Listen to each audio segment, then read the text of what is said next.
So what happened 60 years ago is fighter pilots, particularly John Boyd, created this idea of the OODA loop.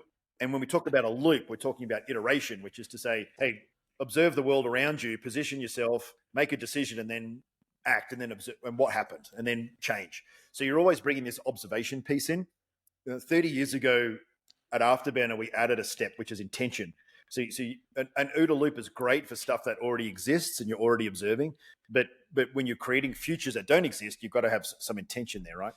Missionization gives you the ability to be utterly focused, completely stepped up as the best version of yourself, and then the freedom to relax a little bit, the freedom to just have a fun conversation. A CEO should be impact driven, but at the same time, accessible as a human being. Hey, welcome to this week's episode of The Freedom Experience. I'm your host, John Moncrief, and my guest today is Christian Boucousis. He's a former fighter pilot, turned entrepreneur, author of The Afterburner Advantage, and the man behind Afterburner, which is a performance coaching company that's worked with 3,500 plus businesses, including Super Bowl winning NFL teams.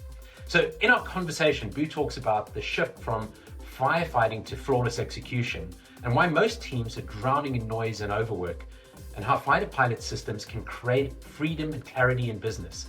And it isn't just theory. He's done it, he's lost it, and he's rebuilt it. So we cover three big themes in this episode. One is that transition from overwhelm to impact, and why most businesses are operating at 60% efficiency without even realizing it.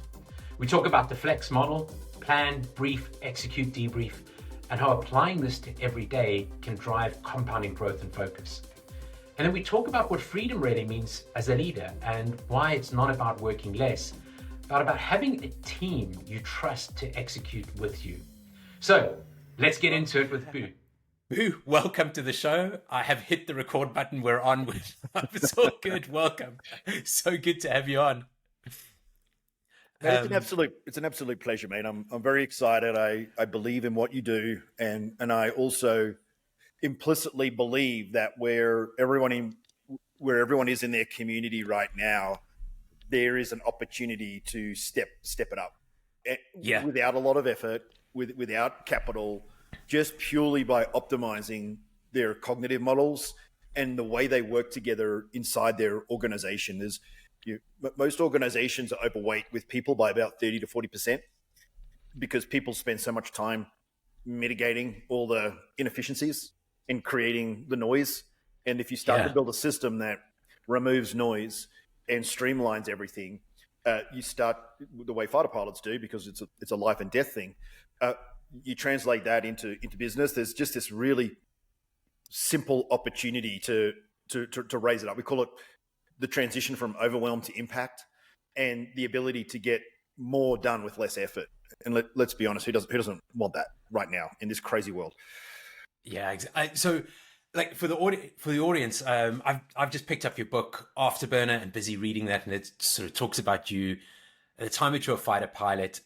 I was amazed by the technology that's in your helmet, the amount of data that aircraft and the aircraft around are feeding into your mind. It really feels like you're connected to the machine, right? And I guess you've shifted from being in that on top of those two jet engines to now leading a company called Afterburner. And the book, by the way, is The Afterburner Advantage.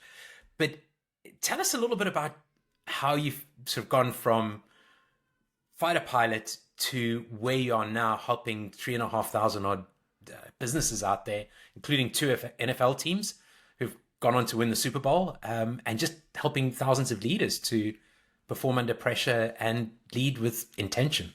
Yeah, it's a funny old thing, isn't it? It's sometimes you can be as intentional and focused as your life, purpose-driven, and circumstances beyond your control kind of ruin it for you, right? So, I just wanted to be a fighter pilot. That was it. From the age of 5, I had no wavering on that goal. On paper, I should never have been a fighter pilot. I mean, I did 12th grade twice. I dropped out of college. I really struggled at school. I recently diagnosed with adult ADHD because my son was having a problem, and the school said, well, it's normally a hereditary thing, so we would like you to get tested. And I got tested, and it's like, all of a sudden so much made sense in terms of academics, right? And you're still flying with ADHD. I mean, yeah. Well, look, and I actually think all fighter pilots have it because the hyper-focused version, not the ADD. And the thing about, people with ADHD is if they have something to focus on, they're really good. If they have to create the things to focus on, they're really bad. And there's an interesting study done on that in 2014 with UC Berkeley and Harvard got together. It's a study called Just Think. And in this study, they put a whole bunch of people, different age groups, into a white room with a white chair. And they asked them to have whether or not they enjoyed the experience. And it was between 6 and 15 minutes. And overwhelmingly, people found it a pretty average experience. And then they transitioned and they got them to sit at home. And they did that for the same period of time. And they didn't find it any more enjoyable just sitting doing nothing, right, for 6 to 15 minutes. Then one of the folks that was on the study admitted to cheating and turning on the TV.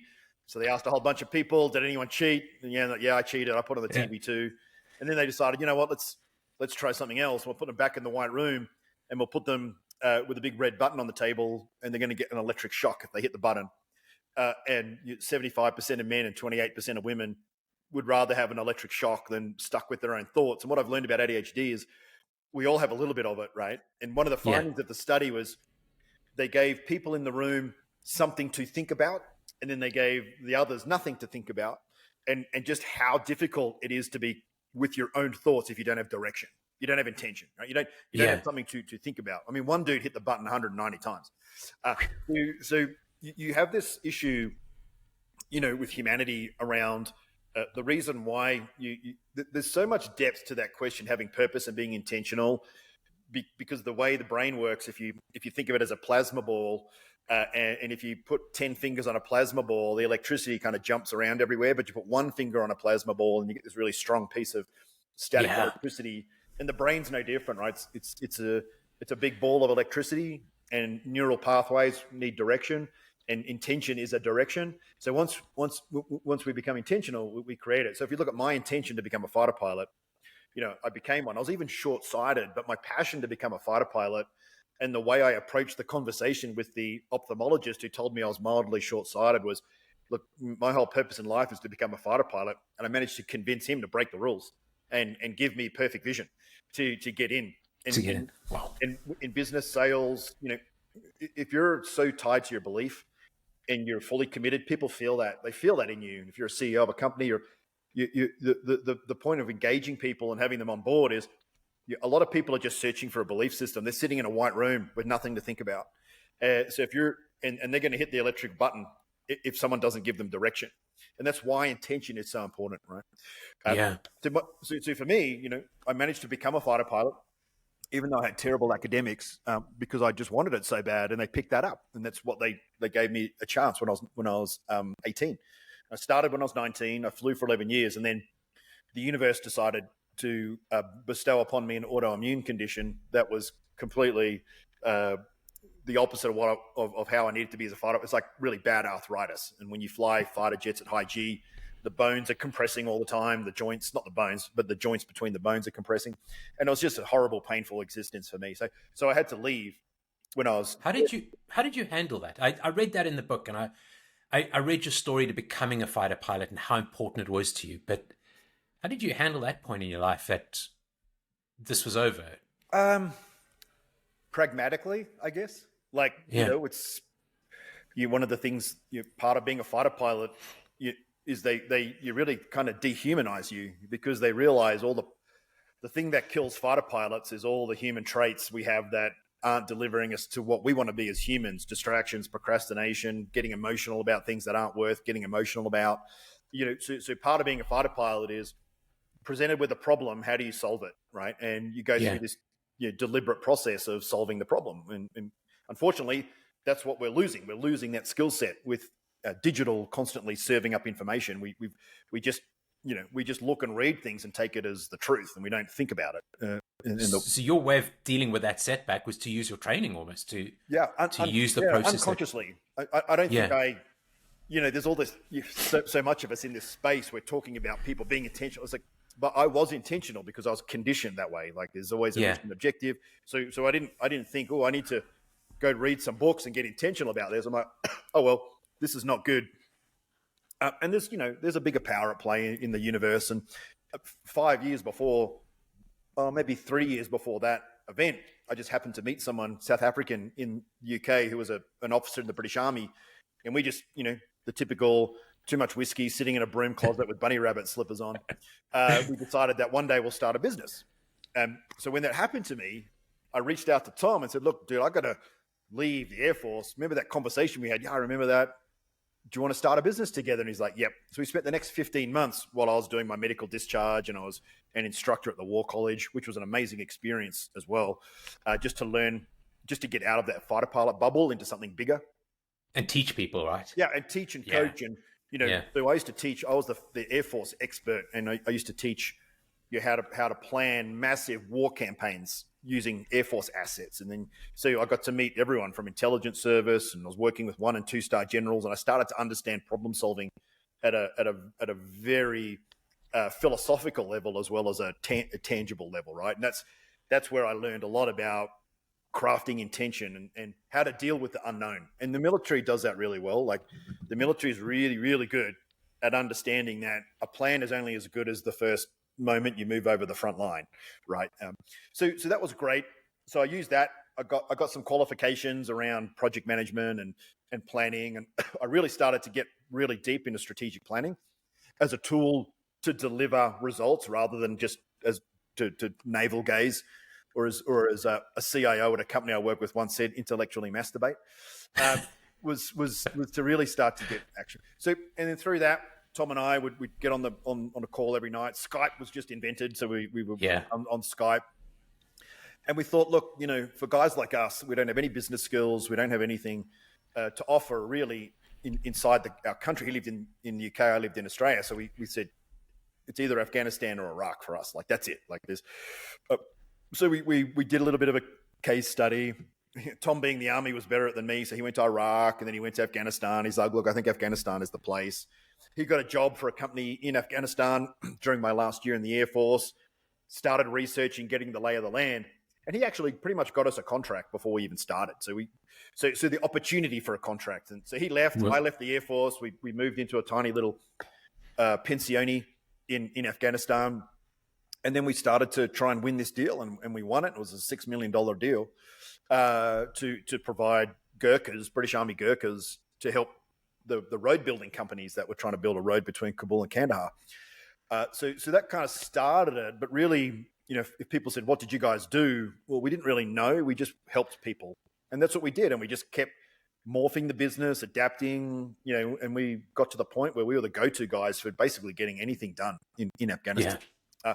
Where we weren't good is understanding how to operate a business. We brought in a major investor because we had massive cash flow issues because we were growing so fast. And anyway, the company almost pretty much got stolen off us because big money always wins when you're dealing with companies that are turning over hundreds of millions of dollars. So that was an experience. So it was a real learning curve that you guys went through there. Yeah. I mean, we knew how to get things done, but we knew the sum total of zero about how to run a business, right? So that was a school of hard knocks kind of experience for us. Then I got into hotel development, built a hotel using some pretty innovative techniques. Then I moved into publishing. And then 10 years ago, I came across this company, Afterburner, and I started working with them I bought a license for Australia and then expanded into Asia. And a few years ago, the founder, who's in his 60s, decided he'd had enough, and I bought the company off him. And here I am in the US, bringing those two worlds together. So I think I'm probably the only fighter pilot on earth that's been a fighter pilot, been a business founder, worked with probably nearly 1,000 major enterprises over the last 10 years. That's probably no exaggeration, maybe 500. And uniquely positioned now to see how the way a fighter pilot thinks and works really unlocks the full potential of an organization, because no organization on earth thinks and works the way we do. Never seen it. But I have seen companies that take what we have, commit to embedding it in their organization, and having phenomenal results. Like we worked with 19 NFL teams, but only 2 of them committed to the process, and they both won the Super Bowl. Yeah, it's so important is actually committing to the process, right? And it's a simple process. It's literally a 4-step process. It's not hard, but it's hard from a human behavior perspective. Then in Australia, I worked with a small company that grew almost 400%.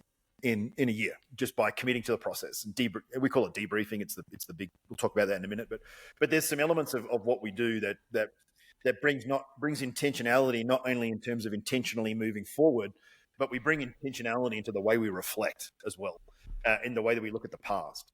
And as a fighter pilot, we understand that we live in the now, but you can't live in the now. You've got to be looking to the future. And the best way to approach the future is by learning what you did yesterday that worked and what didn't, and iterate and constantly refine your business model and your processes and your procedures, because there's no standing still anymore.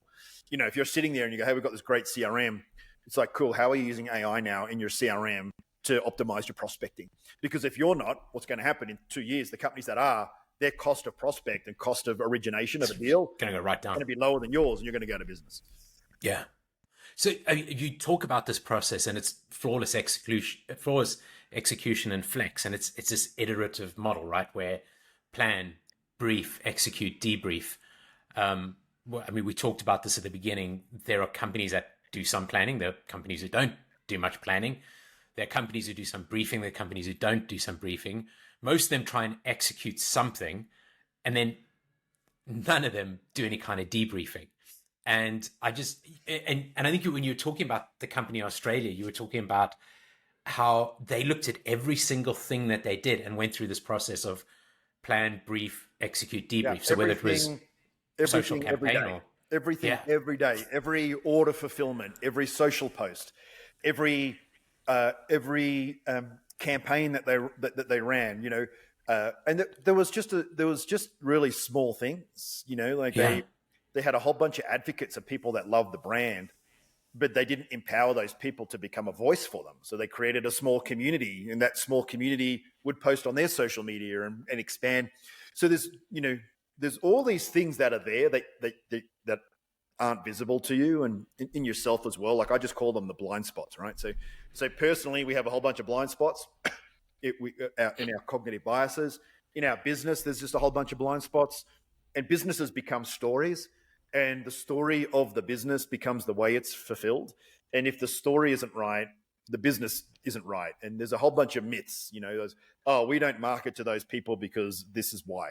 Or we don't do orders this way because, and what happens is like one event out of 100 events, because it was a bad one, sticks in their head, and that becomes the story, right? And debriefing breaks that away. Debriefing's like, there's just stuff that you do. Sometimes it works, sometimes it doesn't. And to coin, you know, Nelson Mandela, it's, I never lose, I learn, is really what we're trying to coach inside businesses here. It's like, I was having a chat yesterday with a lady from Microsoft, right?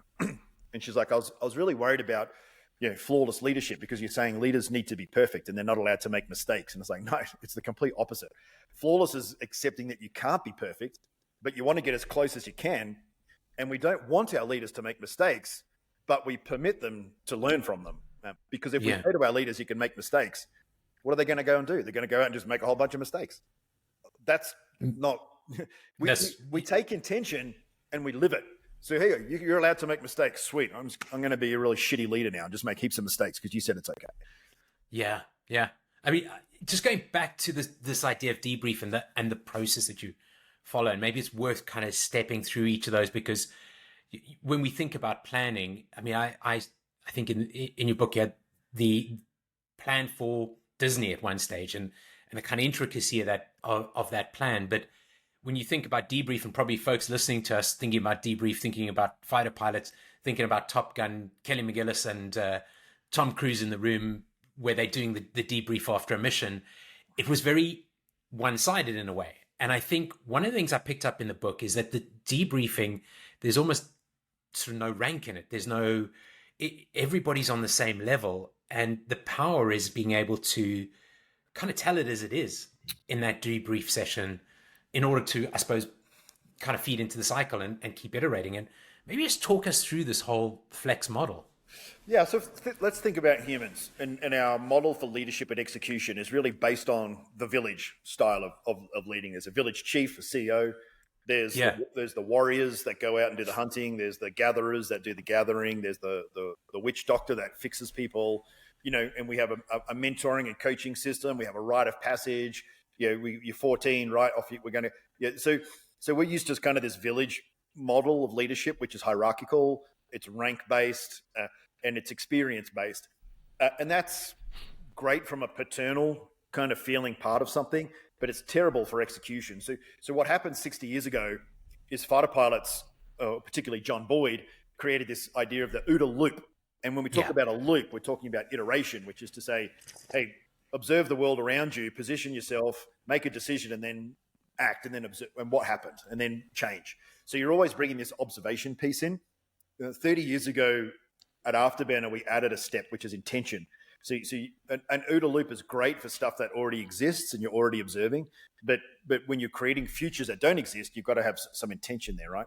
So the first step is planning. And most companies plan. They've got quarterly plans, they've got annual plans. Yeah. What I call dreams. They're not really plans, right? The key with fighter pilot planning is plan small, plan often, plan with everyone, and plan for the perfect world. And then once you've done that, test it for the worst case scenario. So when we talk about planning, really planning is a community where we create a collective consciousness as well as the actions. And there's two types of planning. There's like planning for the future and planning for today. In business, that just gets all mashed up into one big mess, right? And then when we plan, we park the hierarchy and the human side of leadership, and we missionize our planning. And that means whoever's responsible for leading the number, getting the number, it might in business, it might be a sales number, it might be a production target, it might be a transformation initiative, but someone who's not the CEO and not the hierarchical leader is going to be in charge of that. And when we talk about nameless and rankless, we mean what we're aligned to here is the leader that needs to get the job done, irrespective of their position in the company. We're in service to the objective, the mission objective. So I'll be a fighter pilot, and I'll be a 22-year-old. I'm leading a mission, and I might have the squadron commander and the boss of the entire Air Force on my team. But in that plan, they're in service to me. I don't have to refer to them. I'll still call them sir. I'll be respectful. But they're going to run around and they're going to cut up paper and they're going to do all these menial tasks that I need them to do to serve me, because everyone is now in service to the objective, in service to the mission. And we have a 6-step planning process that we use. I won't go through it now. Yeah. Go grab the book or use the Talking Boo AI. But the 6 steps of planning is really 6 steps of structured problem solving, right? That starts with intention, and then you test it all the way through until it turns into action. When we talk about briefing, unlike the way most organizations share their strategy, which is tell everyone what it is, briefing for us is a check of understanding, and it's brief. So the real point of a brief is to say, well, because we were all involved in the planning, we should kind of understand what we're about to do. So in the brief, we're just going to touch the high points. I'm going to check that you understand what your roles and responsibilities are. And in the NFL, that was a big deal. Like they have so many different plays that they run, and that they went from a philosophy of, I'm going to tell you what the play is. I want you to go research it and memorize it, and then I want you to deliver it. Whereas we bring in another loop, which is, here's the play, go memorize it. Now I want to make sure you understand it before we go out and do it. So I'm not going to tell you. So let's be all clear. There's clarity. Like we're all clear. We're very clear on what that mission plan is. You live in Europe. I live in Australia. We all know that one English word can mean 2 different things to somebody. So the nuance of execution is important, and the brief is how we unpick the nuance. That because we have really structured standards in how we do the basics, there's a general base level of knowledge that we have to work with. So most of the time it's like, if you think of a sales script should be a basic way in which you sell. However, depending on who you sell to, you've got to apply that method differently to different people. Yeah. You would apply it differently to someone that you're trying to retain and sell them more and you already know them, compared to how you're going to apply it to somebody you don't know. But often sales folks just use the same script in the same way, and they wonder why they don't win. So the first thing that's also missing in organizations is basic standardization of basic stuff. Your people shouldn't have to think of, how do I tie my shoelace? What does this button do? How do I use PowerPoint? Yeah, all this stuff should be like, if you don't know, here's the 10 steps. Just download it, follow the 10 steps, and you do that 10 times. It's going to become a habit. You're going to know how to use it rather than every time. Yeah. And it becomes second nature, right? It's like, yeah. And there's a cognitive load that comes with that. I mean, if you're using high-powered brain power on low-value tasks, you only have so much brain power. Your brain can only attend to one thing at a time. So when you automate and add to your motor memory simple things, you've got way more brain power to do creative things. And it's, again, one of the, in our sales process, one of the objections we get is, oh, you guys are just really structured. You just check lists and, we need creative people. I'm like, well, are you creative now? No. Do you want to be creative? Yes. Yeah. Okay. Well, you need standards and checklists, because you can't be creative if you're trying to figure out what does this button do. And then when we when we execute, we execute the plan. And again, there's this massive myth in business that everyone needs the freedom to do their job their own way. It's BS. Like, you don't. Because if you can have it if you want, but you're not going to be free. You're going to be a slave to every single distraction and reaction that your ambiguous plan without standards is setting everyone up for. And that is what, when we talk about execution, we talk about overwhelm. We talk about being saturated, task saturated, in that you're doing so much stuff of which 60 to 65% of it adds no value, that you're actually creating this overwhelm and frustration yourself. It's not the external world. You can't sit there and say, oh, our campaign didn't work because, whatever's going on. Economy means consumers not buying. It's like, it's not true. There's always people buying. Like, so that just becomes a get out, where we don't actually look at the quality of the campaign. Did it speak to the right people? Did we target our ICP? There's always a reason that you control that is affecting your results in your business. It is not the external world. It is not the market. We work. Two of our clients that we have at Afterburner are both in the packaging business, and one just cancelled our contract because they lost $6 million last month because of tariffs. The other company is booming because they changed their supply chain straight away. Like they went into production in the US straight away, and because they did it quickly, guess what? There's no production left. So the companies that move slowly missed the surplus production. Now they've got to wait until they catch up. So that's what being a fighter pilot is. Yeah, and I feel like one of the things that happens is, but our business is different from everybody else, and it is almost there are those who are going to move quickly and adapt quickly, and the rest are just going to be, well, our business is different. You don't understand the business, or something along those lines. All businesses are all the same, and you just got to realize it's not the business; it's the people in it. That's the game changer. And when you look at business, that's the one common denominator. I've worked with Fannie Mae, I've worked with Google, I've worked with the NBA. It's all the same stuff. They've all got to get things done, and it's not the things they're doing that are causing the problem. It's the people doing it in a way that's not very effective. So when we talk about execution, it's understanding that we live in an era where we're distracted constantly, and as human beings, it's called the amygdala hijack. It's in my next book, which is called Flawless Leadership, which comes out next year. But we talk about, to understand how to be effective as a leader, you've got to understand how the human is engineered. And the human is engineered towards survival. And a human engineered towards survival means we generally rely on our primal functions rather than our cognitive functions to survive. And if you look at that globally, once we start to remove problem solving and critical thought, we become highly emotive and reactive. So we just look at the same stuff on social media. It feeds us our biases, and we just end up believing a whole bunch of stuff without actually. It just keeps compounding. And it happens in business as well. You've got a whole bunch of people in there that are telling stories, right? And creating a belief system that isn't true. I call that the 3 Bs: the biases, beliefs, and behaviors that we have. So the biases are unconscious, it's the stuff that we consume. So if you're a negative leader, unconsciously everyone's becoming negative about the business. That translates into a belief, so that they don't believe they can do the work. And then that shapes the way they act and their behaviors, which becomes an excuse-based organization. And they use the excuse matrix to run a business rather than their strategy and their plan. And then finally, none of it's perfect, right? So planning is future-based, so that doesn't exist, so it's probably not going to be right. Execution, you're going to make mistakes. There's going to be things missing. So debriefing is the glue that pulls it all together. And when we debrief, it's a very simple conversation. Debriefing, it's not about blame. It's not about what we did wrong. It's about what are we going to do about it. So if you think the word debrief, that word means what am I going to do better tomorrow? That's all it means. Okay. And our methodology is called OODA, like a killer whale. And the mnemonic stands for objective, result, cause, action.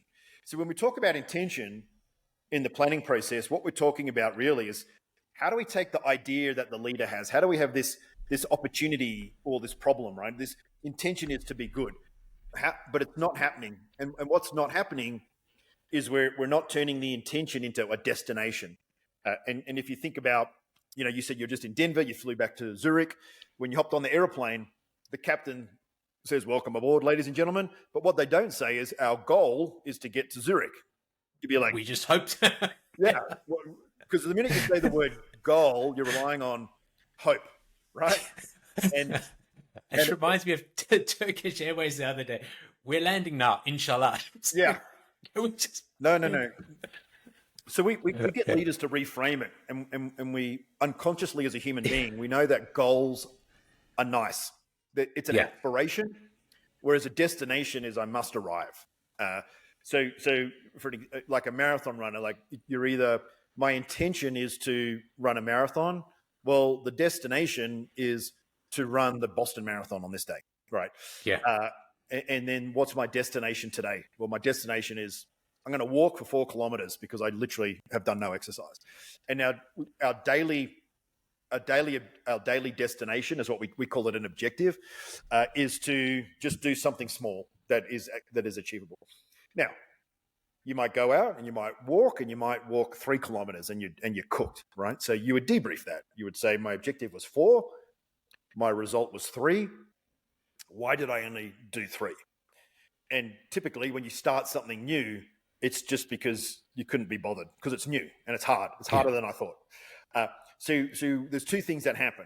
You either say, okay, well, so O is objective, R is result, C is the cause. What caused the shortfall, or call it curiosity if you want to get all touchy-feely about it. So there's 2 things that happen. So either 4 kilometers was too much, like it was just you, which is often what happens when we plan. We overplan and we're too optimistic. So you can say, well, I did 3. So it's not beyond the realms of possibility that tomorrow I can do 3.5. So we reset our goal. and when we talk of fighter pilots and missionization, we missionize the hours of a day, not a month, not a week, but we missionize the hours of the day. So how can I missionize that tomorrow? Or it may have been, well, I felt fine. I just couldn't be bothered because it was new, right? So I don't have the habit yet, right? So you might say, I am going to do 4 tomorrow, but this time I'm going to commit to the 4, and no matter what happens, I'm going to do it. Or you might even say, I'm going to start slower. If I did feel a bit tired, I'm going to keep my pace down a little bit. Now, the great thing about AI is you can put all of those prompts into AI and ask it to give you some suggestions. About 3 weeks ago, I was working with a big gym business, a company that has a whole bunch of gyms all over the US, and they're very sales led. They've got to get memberships, right? So we just did this exercise from the stage, and we got them to open their GPT, to put Orca in as their master prompts, to put their sales targets in, and to ask it to give 5 actions that they can take in the next week. And everyone in that room said at least 3 of the 5 was something they hadn't thought of before. Yeah. Just powerful. Yeah. Super powerful, yeah. And you go away with some really good ideas and test them. And then the last step is you take that action and then you go through the plan, brief, execute, debrief cycle again. So that action becomes part of your plan for the next day. So if you're talking about, a marathon training piece, you'll have a plan for Tuesday, of which this is one part. And because one of the things that happens when businesses do what they think is debriefing is they just create more work. And every day there's more work on top of more work on top of more work. So part of debriefing is, right, I've got to replan it, which means what do I have to shuffle around tomorrow to make this work? So you bring intentionality across the organization where people are asking themselves, well, based on what happened yesterday, what am I going to stop doing tomorrow? And in a small business or a large enterprise, there's a lot of people doing things that it's not really their job, particularly a small business where the CEO kind of ends up doing everyone's job. So part of the debriefing for them is, well, the company needs to do this action. We just debrief together. Who is going to do this? Or do we need more resources to do this? Or are we doing something that's not working? So you start to have very intentional conversations about your workflows, what people are doing, and everything just gets tighter and faster. And people actually start to truly understand what their job is, and importantly, what their job isn't. So for the CEO or the founder who's listening at the moment, and using me as an example, I mean, I think we have something quite similar in that I've taken over Small Giants. You took over Afterburner. I have a small team. And how do I practically start and bring this in? Because the thought that comes to mind is, okay, we could get quite granular with this. We could look at down to podcast episodes and kind of take a look at them through that flex model. Is that the level we're going to? Is there a good place to sort of get this started in terms of bringing this into? It's a great question, which is why in the next book we talk about the 3 M's, the 3 dimensions of leadership, and the first dimension is mindset. And when you debrief, what you actually create is a growth mindset. Like it's a manufactured growth mindset. Objective is mind setting to the future. Reality is mind set in its ways, like who I am and who I think I am. And then curiosity is how you unpack why you are where you are now versus where you want to be. And the action is the behavioral change. That's the thing that changed. So that's the method is the second M, and the method delivers the mindset. And we apply the method, and the third M is the moments that we apply it. So there's a people leadership moment where we use debriefing as a people leadership tool. And that's kind of the strategic. So as a CEO, you spend most of your debriefing at that level, which is to say, okay, here's the destination for the company at the end of 2026, right? That's strategic debriefing that I would suggest happens on a weekly basis, right? The second moment of leadership, we call the impact layer. So the impact layer is we have metrics around the podcast.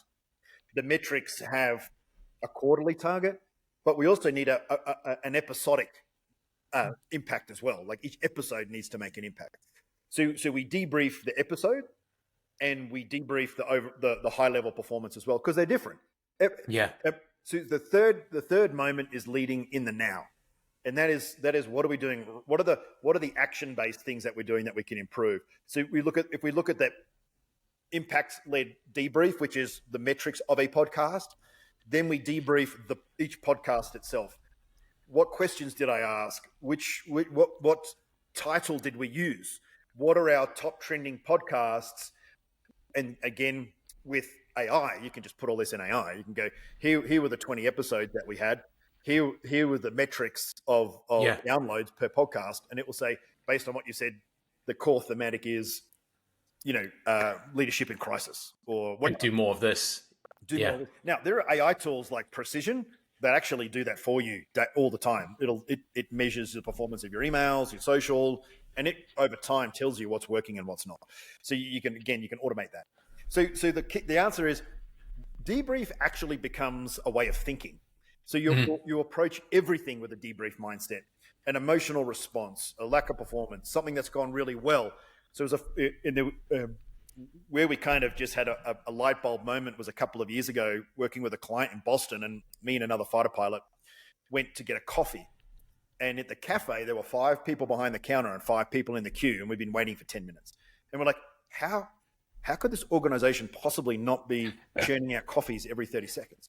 And we started debriefing. I'm like, well, this person's doing that, and the orders are complicated, and we sat down and we said, what is it about fighter pilots that no matter what we do or where we go, we're always looking at everything as how you can do it a little bit better?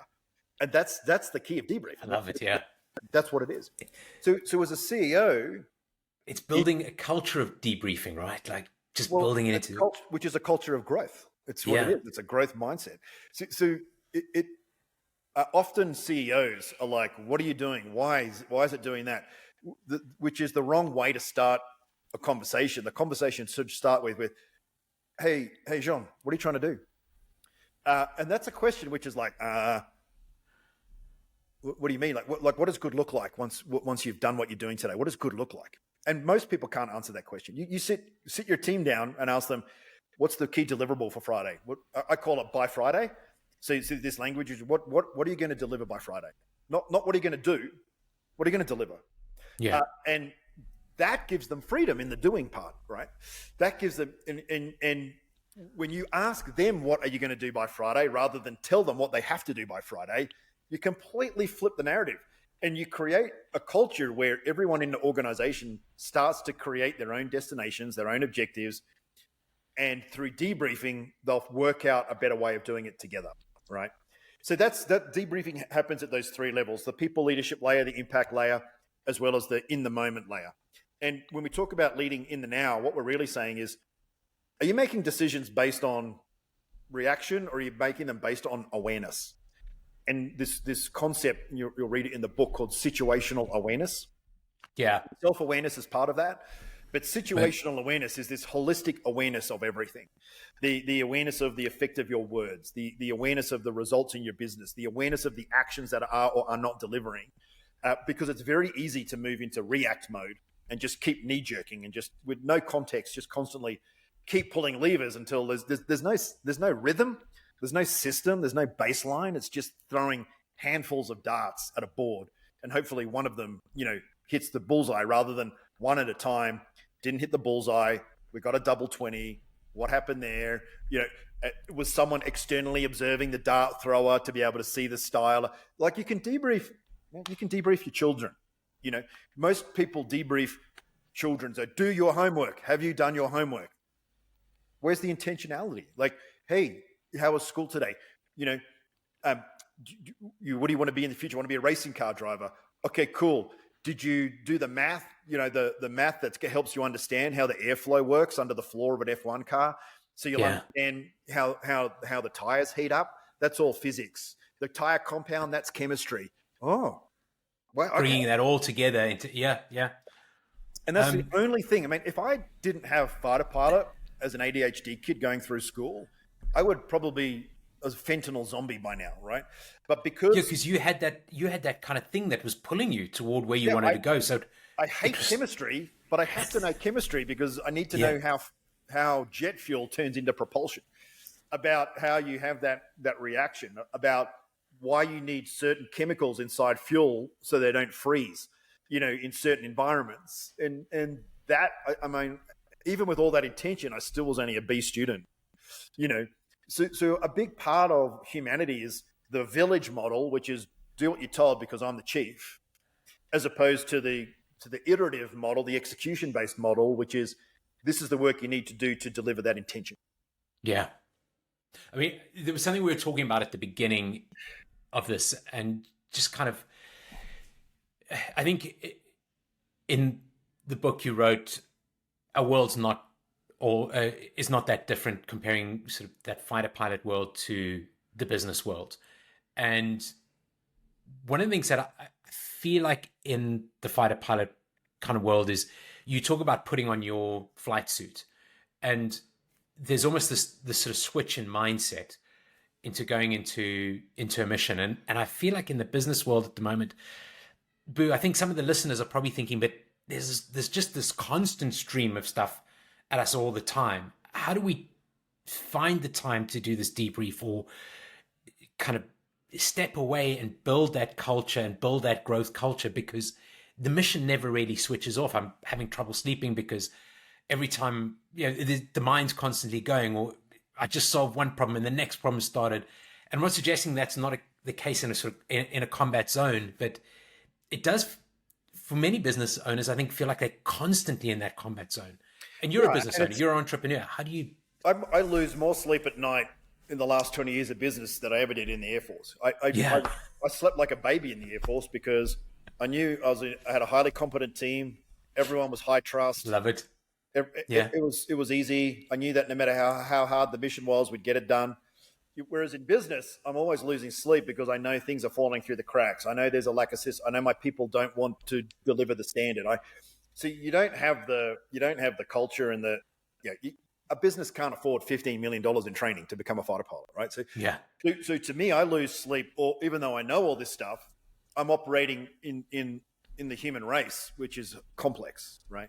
And people say a lot of stuff that never gets done, and I'm like, where's this? Where's that? Why hasn't it been done? So through debriefing, you at least have less leaks in the bucket. Is it going to remove the sleepless nights? No. Is it going to reduce them? Yes. So when people say, "Oh, where's the time to debrief?" It's how you live. The time is there from the minute you wake up. If you have a meeting, change the title, make it a debrief. What are meetings? Mostly meetings are updating what's happened. What's debriefing? Love it. Yeah. Debriefing is structurally reflecting on what happened with a view to creating something new tomorrow to stop it from happening. So debriefing time is there. And the reason you're so busy is because you're not debriefing. Like if you stopped being busy, one input, just take the first input that comes in today and ask your question is, what is this input meant to deliver? What is the objective aligned to this action? And most people can't answer that question. It's just important because someone told me it was important. Because my leaders don't have a clear destination, they're reacting, they're feeding me garbage. And there's the curse of the small business owner, which is most small business owners got into business because they didn't want to work for someone else. They wanted to be the chief of their own show. So they're almost programmed with the wrong mindset from the start, because the opposite is true. As a CEO, as a leader, your job is actually to serve everybody. Like your job is to create a lot of structure. Your job is to live the structure and the standards as the model in the business for everyone else. Yeah. So a big part of this process is for a leader to shift their mindset and say, actually, I'm the one that has to be the best version of humanity in this business. And that's so well put. Yeah.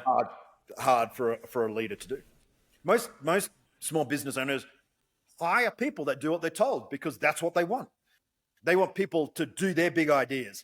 They don't want people that create stuff for themselves because they're more challenging. They put pressure on the leader to perform. They ask questions of the leader. They ask questions of the business strategy. And for a lot of business owners, I didn't hire you to question me. I hired to run a business and be the boss. So that is also, when you look at why don't companies debrief? Well, because it's going to hold you at the highest level of the company accountable, and you don't want that. I feel like this goes back to what you were saying earlier about self-awareness. We need to be self-aware. We need to be surrounding ourselves in this kind of rankless environment, and have people who are going to challenge our ideas if we're going to get this debrief process. Everyone in your community to put down the 5 things that they live in the business that they want everyone to duplicate and model on them, and their 5 best habits, and then put next to them what they actually do compared to that aspiration. Are they late on calls? Is their calendar chock full of meetings? Because if that's what they're doing, that's what everyone else is going to do. So it has to, and that's what. So the reason we went from flawless execution and elevated it to flawless leadership is you can have the best model in the world, but if the leader's not doing it and don't understand how important it is to be the standard, then you can have as much debriefing as you like. It's not, if the leader doesn't do it, no one's going to do it. So that nameless and rankless, that is the hardest part. Is getting that right, yeah. Let me ask you one last question then. Something you touched on a moment ago was about freedom. What does freedom mean to you, Boo? What's freedom mean in your world? I don't really believe in it. I don't think there is freedom. I think the pursuit, what we're looking for. I think when people say freedom, what they mean is I want the time to invest in things that are meaningful for me. For some people, that is their business. Like the freedom to run a business and to develop people and to be a mentor. But freedom isn't sitting on your ass being free to do whatever you want. I mean, that's impossible. Like there is no, whether you're spiritual or whether you're science-minded, the freedom to just do nothing does not exist. The great thing about missionization is missionization gives you the ability to be utterly focused, completely stepped up as the best version of yourself, and then the freedom to relax a little bit, the freedom to just have a fun conversation, the freedom to not. So a CEO should be impact driven, but at the same time accessible as a human being. But those two worlds shouldn't operate. We shouldn't be having fun conversations when we're talking about sales targets and role playing and talking about performance. But if we missionize that, that means we will create half an hour where we can be fun and we can be human. And by understanding the interconnection between the three leadership dimensions, the mindset, the method, and the moments, start to be more intentional with the way that you share your energy, okay? And take on energy, because being a leader can be a lot of energy out with nothing back. So for example, in the planning process, that's an opportunity for a leader to say, how would you guys do this? How would you do it? And let them go. Just sit there rather than, this is what we're going to do. This is what I need you to do. You know, I'm going to get you to do that. Does that sound like a good idea? And someone's going to go, yes, because you just told me it's a good idea, rather than say, hey, give me what's some good ideas. What have you guys seen at the coalface that we should do? So part of the freedom as a leader is the freedom to not have to do everything and be accountable for everything. There's a freedom in empowering a team to do that for you. So that in itself is, I have better sleep when I know my sales team is performing, my operations team is performing, my marketing team is performing, and they're doing it by themselves without me telling them what to do. That's to me is freedom. To get to that point is an awful lot of work. Yeah. You know, I love it. I mean, I think the way that you brought that together was so good. Freedom is having those people in place that can do the things that need to be done, that move the business forward. Yeah. And again, if you're a business owner, you're probably, because you started a business, were creative enough to think up some solutions to problems the world has. So you probably want to do more of that. And if you're bogged down in running the business instead of being the visionary for the business, I would say that's the freedom that you want. Plus, you probably want to be getting home with your family with a little bit of fuel in the tank, to sit on the floor with your kids, to play Lego, to be a mentor to your child rather than be a director. You know, and when you don't have energy as a human, you fall back into you fall back into village mode, which is do your job. Yeah, so such a good piece of advice as well, to actually get to that point so that you can go home and there's still energy in the tank, whether it's, you know, with kids, loved ones, whatever the case is. And it's not perfect. It's flawless. No. So you're not always going to show up like that. So the fact that you show up and you're like, oh, I did some of that stuff Boo mentioned, I still have nothing in the tank. That's okay. Debrief it. Like, what did you do? Something that you have control of happened there. Yeah, sure. An order may have fallen down. A disgruntled client may have come at you, but that's the result of something else. Something in the chain happened. So that's on you, because you didn't debrief it. You didn't create a culture of that. Someone didn't pick it up for you beforehand. So the fact it doesn't always work is a red flag for, damn, I've got to do it more.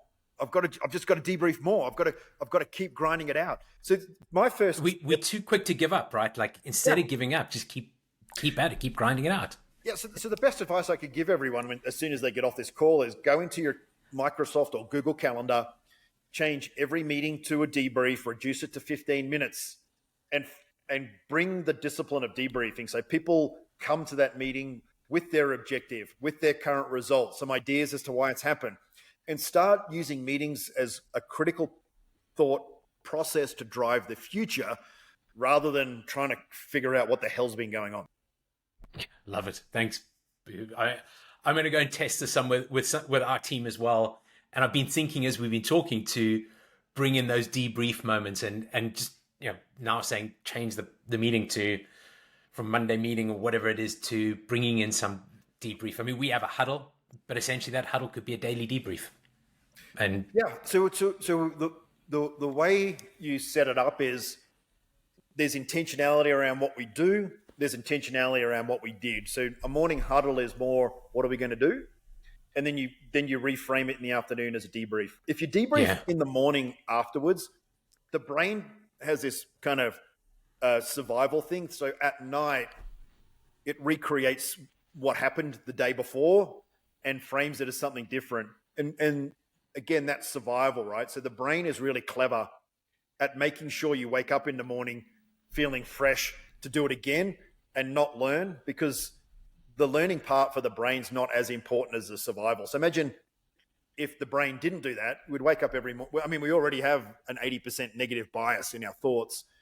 But imagine if that 20% disappeared because the brain didn't reprogram. It's the same philosophy your police use and investigators, in that the earlier that you get a witness statement, the earlier you have reflection connected to the action, the better the quality of the memory. So debriefing, that's why you got debrief straight away. Missionize, debrief the mission. Missionize, debrief the mission. That's so the quicker you can get to that debriefing, the better. If you're doing huddles in the morning, that's the goal for the day. Yeah, huddle's great. Like, think of huddle as the single finger on the plasma ball. That's what a huddle is. And then the debrief is what we agreed in the huddle, what we did. If not, why not? And then because usually it'll be no, something happened that you weren't expecting. And then the thing that we weren't expecting becomes the debrief. Why weren't we expecting it? What was it? Oh, it's that same thing, it's the same way that the CRM fulfills orders. We've always got to do that little manual piece. We never got around to automating. We'll freaking automate it. By automating Friday, it 1% every day. We're moving forward. So by Friday, and I love that language, by Friday, okay. Automate it. By Friday, automate by Friday. Love it. And that's it. Don't do any other freaking job. And just do that one job by Friday.